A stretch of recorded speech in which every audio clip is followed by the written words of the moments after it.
Hello everybody, it is Adam from SoGoSurvey, and today we are here to talk about sample size calculator.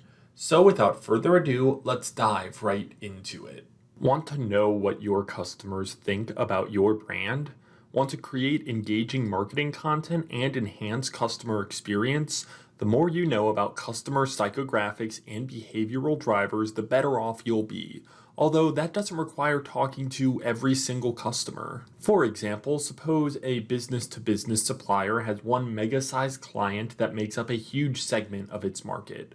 Rather than interviewing every one of the client's employees, the supplier might get valuable insights about the company by connecting with only 2 or 3 of their key decision makers. What do we mean when we talk about sample size? While it might not be feasible to speak to every customer or prospect, a sample is just enough people to represent the population. Market segmentation analysis shows us that customers who share key characteristics generally behave the same way. What's the formula that a sample calculator works around? N is the market size, E is the margin of error, and Z score is the confidence level you are looking for, generally ranging from 80% to 99%.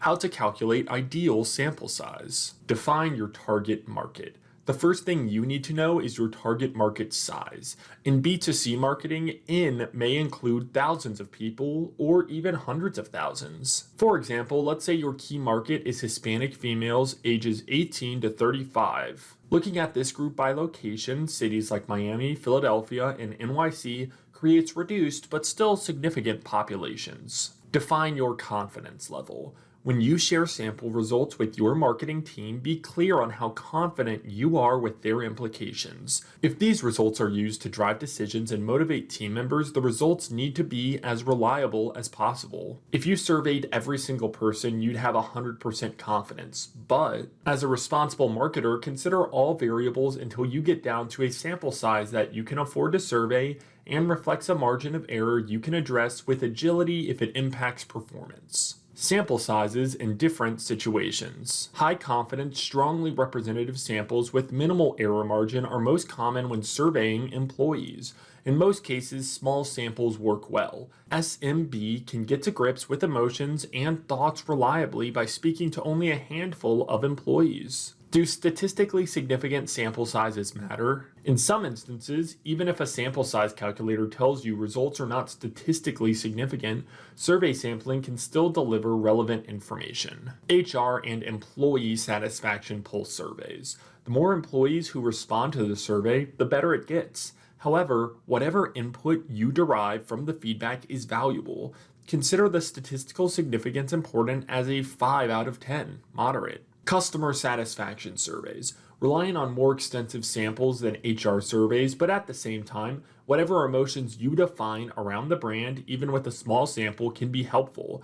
Consider the statistical significance importance as a 7 out of 10. Healthcare, education, and mass market surveys. These are crucially dependent on sample significance. Application in tandem with good segmentation exercises creates balance, but higher participation delivers higher confidence. Consider the statistical significance importance as a 9 out of 10. The final word. Sample size is one aspect of market research that many overlook.